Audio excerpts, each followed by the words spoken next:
na. Ay, naku mga kabisyo! Aray! Bakit ka naman matoktang?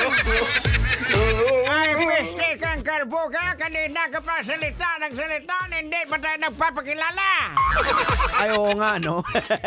sorry na. Siyempre mga kabisyo, kasama po ninyo ang pinakamatalino sa lahat. Ala nang iba pa, kundi si...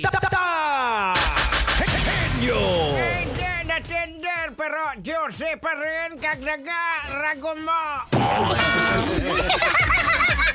Siyempre, kasama rin po yours truly, abang lingkod, the prodigy of Tanghenyo, Diego Bandido! Pag may buhok, kailangan ba bang i-memorize yan? Basic, hindi ako yan. At siyempre, hindi ba kukumpleto ang programang EDSA kapag walang napakakulit na si... Hello po, magandang hapon po sa inyong lahat. Ay, magandang gabi pala, sorry. Ako din, nagkakamali ako sa sinasabi ko, Uncle Diego. Kasi nakakasilaw yung ulo mo Hoy, Duday, ako na naman. Pambihira naman, oh. Hoy, batiin